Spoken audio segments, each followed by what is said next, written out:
बिस्मिल्लाहिर्रहमानिर्रहीम। अस्सलाम वालेकुम स्टूडेंट्स, आज हम अपने एनालॉग इलेक्ट्रॉनिक्स की वीडियो लेक्चर सीरीज़ का 5वां लेक्चर जो है वो स्टार्ट करते हैं, जिसमें हमारा टॉपिक है किरचॉफ वोल्टेज लॉ और इसको शॉर्टली हम KVL लिखा करेंगे। तो सबसे पहले किरचॉफ करंट लॉ की तरह इसकी हम स्टेटमेंट देखते हैं। Sum of all the potential changes in a closed loop is always zero. Mathematically आप लिख सकते हैं sigma delta V is equal to zero. अब सर्किट में आप देखते हैं दो तरह के कंपोनेंट्स मौजूद हो सकते हैं, या उसके अंदर वोल्टेज सोर्स अवेलेबल होगा या उसके अंदर करंट सोर्स अवेलेबल होगा। तो अगर हम किसी वोल्टेज सोर्स यानी बैटरी की बात करेंगे तो if we traverse a battery from negative to positive, इसका मतलब अगर आप लो पोटेंशियल से हाई पोटेंशियल की तरफ मूव करेंगे the change in potential is positive. और if we traverse a battery from positive to negative the change in potential is negative. तो इट मीन ये दो कन्वेंशन हैं बैटरी से रिलेटेड कि जब आप लूप या किसी भी क्लोज्ड सर्किट की इक्वेशन लिख रहे होंगे किरचॉफ वोल्टेज लॉ को इस्तेमाल करते, तो अगर वहाँ पर बैटरी आ जाएगी तो हमें ये दो कन्वेंशन इस्तेमाल करनी है। अब दूसरी जो कंपोनेंट उसमें मौजूद हो सकता है वो रजिस्टर था। If we traverse a register in the direction of current delta V is negative. तो it means direction of current में अगर आप चल रहे हैं और रजिस्टर बीच में आ गया है तो जो पोटेंशियल चेंज होगा उसके साथ नेगेटिव साइन ज़रूर इस्तेमाल करेंगे। और if we traverse a resistor opposite to the direction of current delta V is positive, तो उस वक्त चेंज इन पोटेंशियल। तो अब हम KVL को इस्तेमाल करते हुए एक सिंगल लूप सर्किट में करंट को मालूम करेंगे। अगर आप देखें इस लूप में मैंने सबसे पहला काम ये किया कि इसमें करंट असाइन किया I, और मैंने करंट असाइन किया है फ़िलहाल क्लॉकवाइज डायरेक्शन में। ये नोड्स हैं A B C D E F। तो अगर आप क्लोज लूप की बात करेंगे जिस पॉइंट से आप स्टार्ट करते हैं इवेंचुअली आपने उसी पॉइंट के ऊपर टर्मिनेट करना होता है A B C D E F A। सबसे पहले आप A से B की तरफ मूव करें। करंट की डायरेक्शन भी A से B की तरफ है, तो हमने कहा था इन the direction of current potential change हमेशा नेगेटिव होती है, तो -I × R1। फिर बैटरी है B से C की तरफ जाते हुए नेगेटिव टर्मिनल से पॉजिटिव टर्मिनल की तरफ मूव कर रहे हैं, तो इसलिए पॉजिटिव होगा पोटेंशियल चेंज, तो +E2। C से D की तरफ इन the direction of current -I × R2 plus D से E की तरफ इन the direction of current -I R3। और E से F के दरमियान कोई कंपोनेंट मौजूद नहीं है। F से A की तरफ जाएंगे तो नेगेटिव से पॉजिटिव की तरफ मूव कर रहे हैं, इसलिए +E1 इज़ इक्वल टू 0। अब अगर आप देखें ये E1 और E2 इन दोनों को आप लेफ़्ट साइड पर रख लें इज़ इक्वल टू ये -IR1 -IR2 -IR3 दोनों तीनों टर्म्स दूसरी साइड पे पॉजिटिव हो जाएंगी। और आप I कॉमन लेके यहाँ से R1 + R2 + R3 और इसको उधर दूसरी साइड पे डिवाइड कर देंगे तो I की वैल्यू आ जाएगी। तो लेफ्ट हैंड साइड पे क्या होगा, sum of all the EMFs, और राइट साइड पे है sum of all the potential drops. तो इस तरह से आप इस स्टेटमेंट को रीफ्रेज कर सकते हैं।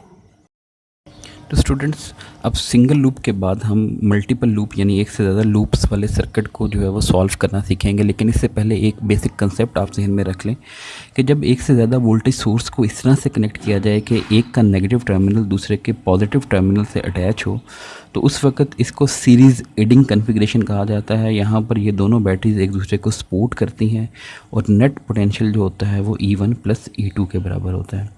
और दूसरा कंसेप्ट है सीरीज़ अपोजिंग कन्फिग्रेशन का, जहाँ पर एक का नेगेटिव टर्मिनल दूसरे के नेगेटिव टर्मिनल से या एक का पॉजिटिव टर्मिनल दूसरे के पॉजिटिव टर्मिनल से कनेक्टेड होता है।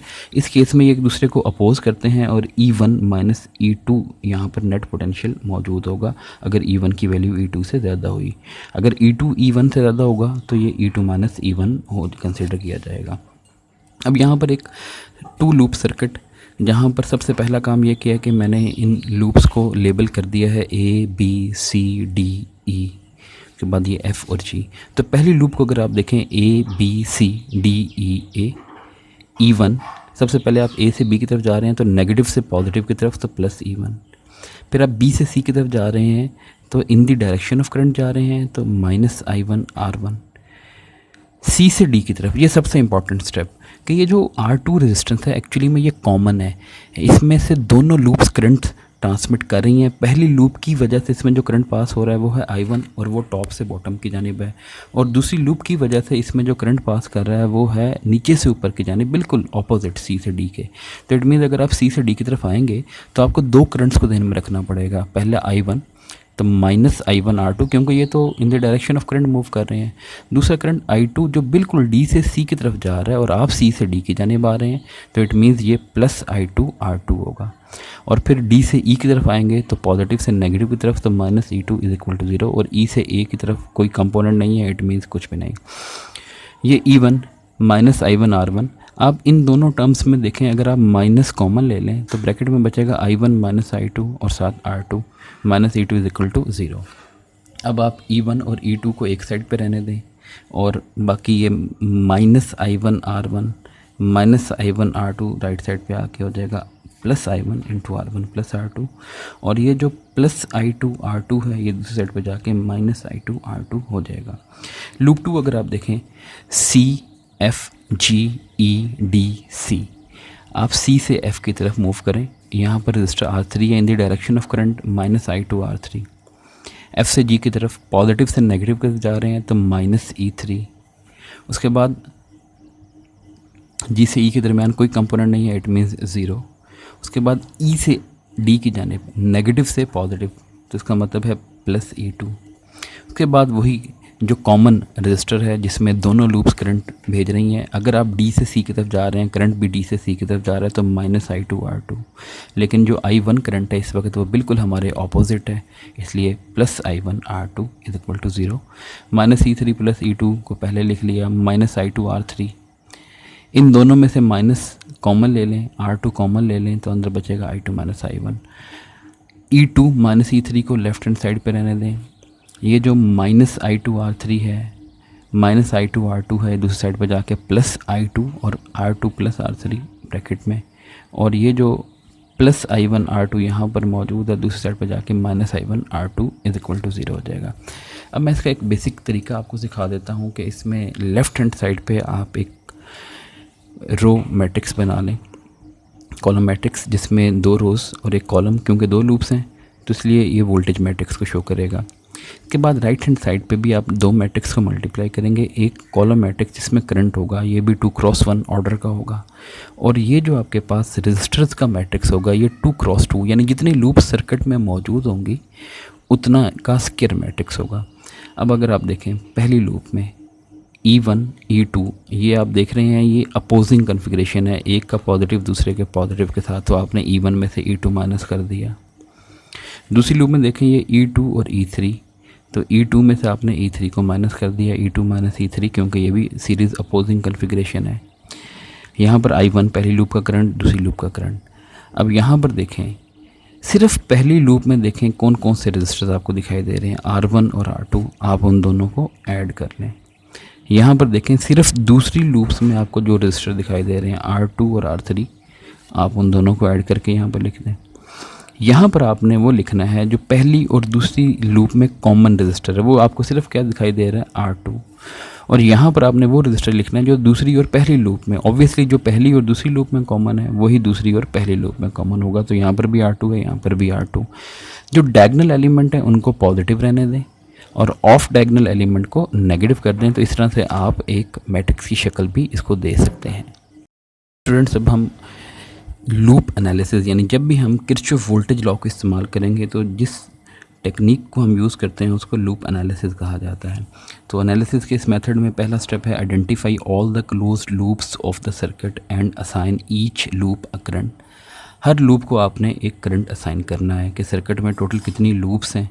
तो अगर आप इस सर्किट की बात करें, इस सर्किट में देखें 2 क्लोज्ड लूप्स हैं, तो मैंने इनको आइडेंटिफाई कर दिया, A B C D E पहली loop, B F G D C B ये दूसरी लूप। पहली लूप में मैंने करंट असाइन किया I1, दूसरी लूप में करंट असाइन कर दिया I2। अब दूसरी बात, the direction of current is arbitrary, current की डायरेक्शन आर्बिट्रेरी है, but it is appropriate to assign current in loops with same trend. यानी आप कोशिश ये करें कि आप दोनों लूप्स में करंट या क्लॉकवाइज असाइन कर दें या दोनों लूप में करंट एंटी क्लॉकवाइज असाइन कर दें, तो ये हमारे लिए ज़्यादा बेहतर या आसान हो जाएगा। Apply Kirchhoff voltage law to all the loops of the circuit. 2 loops हैं तो 2 इक्वेशन बन जाएंगी अकॉर्डिंग टू द कन्वेंशन, जो कन्वेंशन हमने स्टार्ट में पढ़ ली। उसके बाद उन 2 इक्वेशन को सॉल्व करें, सॉल्व फॉर लूप करंट्स। जब आपको पास पहली लूप और दूसरी लूप का करंट आ जाएगा तो आपके पास हर रजिस्टर में से गुजरने वाला करंट आ सकता है। करंट की मदद से पोटेंशियल ड्रॉप आ सकता है, और उसके बाद इन दोनों की मदद से power consumed by each register आ सकती है। तो इसी स्टेप को हम यूज़ करते हुए इन इक्वेशन को जो है वो इस सर्किट को सॉल्व करते हैं। There are two loops in the circuit. We assign current I1 and I2 in both loops in clockwise direction. पहली लूप देखें A B C D E A। सबसे पहले आप A से B की तरफ चलें। आप देखें आप A से B की तरफ जा रहे हैं, बैटरी के पॉजिटिव से नेगेटिव की तरफ जा रहे हैं, तो इसलिए -E1। उसके बाद आप B से C की तरफ देखें, यहाँ पर हमें वही बात कि ये जो रजिस्टर यहाँ पर लगा हुआ है R2, ये एक कॉमन रजिस्टर है। तो अगर ये कॉमन रजिस्टर है तो इसमें पहली लूप का भी करंट कंसिडर होगा, दूसरी लूप का भी कंसिडर। पहली loop in the direction of current, B से C की तरफ जा रहे हैं आप, तो -I1 R2। दूसरी लूप बिल्कुल ऑपोजिट, तो इसलिए +I2 R2। फिर आप C से D की तरफ, बैटरी के नेगेटिव से पॉजिटिव टर्मिनल की तरफ जा रहे हैं, तो +E2। और उसके बाद D से E की जानिब कोई कंपोनेंट नहीं, E से F की तरफ इन द डायरेक्शन ऑफ करंट जा रहे हैं, तो -I1 R1 = 0। अब ये जो E2 और E1 है इसको मैंने लेफ़्ट साइड पे रख लिया। बाकी ये देखें I1, ये भी I1 वाली टर्म, दोनों में नेगेटिव साइन है, दूसरी साइड पे जाके प्लस हो जाएगा, I1 कॉमन आ जाएगा, अंदर R1 + R2। और ये जो I2 R2 वाली टर्म है दूसरी साइड पे जाके -I2 R2 हो जाएगी। आप E2 की जगह 6 वोल्ट उसकी वैल्यू E1 की जगह और E2 की जगह 3 वोल्ट उसकी वैल्यू प्लेस कर दें। R1 R2 की जगह 2 ओम, R2 की जगह 2 ओम पुट करने के बाद ये आपके पास इक्वेशन नंबर 1 आ जाएगी। अब आप लूप नंबर 2 B से F in the direction of current -I2 R2, F से G in the direction of current -I2 R4। उसके बाद G से D के दरमियान कोई कंपोनेंट नहीं। D से C की तरफ अगर आप देखें तो आप पॉजिटिव से नेगेटिव की तरफ मूव कर रहे हैं, तो इट मींस -E2।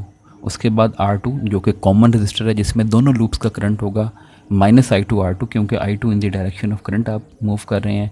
और उसके बाद जब आप I1 की बात करेंगे तो बिल्कुल आपके ऑपोजिट मूव कर रहा है, तो +I1 R2।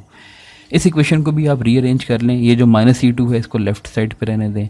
ये जो -I2 R3, -I2 R4, -I2 R2 ये दूसरी साइड पे जाके प्लस हो जाएंगी। इन सब में से I2 कॉमन आ जाएगा और ब्रैकेट में बचेगा R2 R3 R4, और ये I1 R2 साइड पे जाके नेगेटिव हो जाएगा। तो इसलिए -E2 = -I1 R2 + I2 और ब्रैकेट में R2 + R3 + R4। E2 की जगह उसकी वैल्यू 3, R2 की जगह 2 ओम, R2 R3 R4 सब की जगह 2 2 2 6 ओम हो जाएगा। अब ये आपके पास इक्वेशन नंबर 2 है। मैंने इक्वेशन नंबर 2 को 2 से मल्टीप्लाई किया है और इसके नीचे इक्वेशन नंबर 1 लिख ली। इन दोनों इक्वेशंस को ऐड करते वक्त -4i + 4i एक दूसरे से कैंसिल हो गए। लेफ्ट हैंड साइड पे -3 और राइट हैंड साइड पे 10i2, तो यहाँ से I2 की वैल्यू -3/10 एम्पेयर।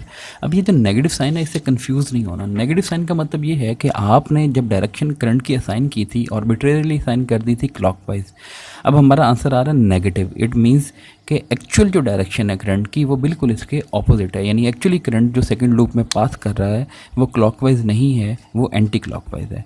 अब ये आपके पास I2 की वैल्यू आ गई। इस I2 की वैल्यू को इक्वेशन नंबर 2 में प्लेस कर दें। तो अब प्लेस करने के बाद आप I1 की वैल्यू 3/5 एम्पेयर ईजिली निकाल सकते हैं। तो यहाँ पर नेगेटिव साइन की जस्टिफिकेशन।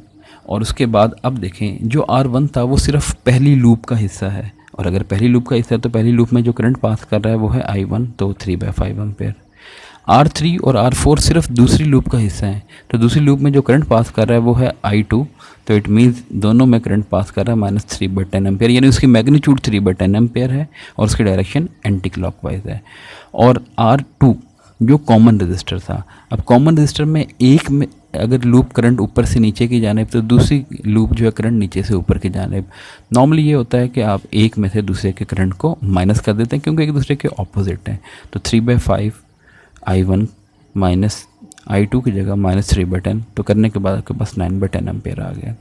अगर आप पहले रजिस्टर का पोटेंशियल ड्रॉप मालूम करना चाहते हैं तो उसमें से गुजरने वाले करंट को उसकी रेजिस्टेंस से मल्टीप्लाई कर दें।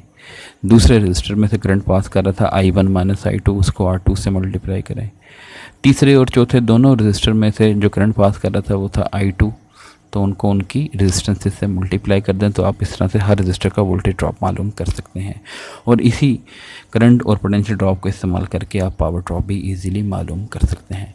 तो यहाँ पर स्टूडेंट्स हमारा आज का लेक्चर कंक्लूड होता है। इसको अच्छी तरह से रिवाइज़ कीजिए। और सर्किट एनालिसिस में सबसे इम्पॉर्टेंट टिप यही है कि जितना आप प्रैक्टिस करते जाएंगे उतना ही आपके लिए ज़्यादा बेहतर होता जाएगा। अल्लाह हाफिज़।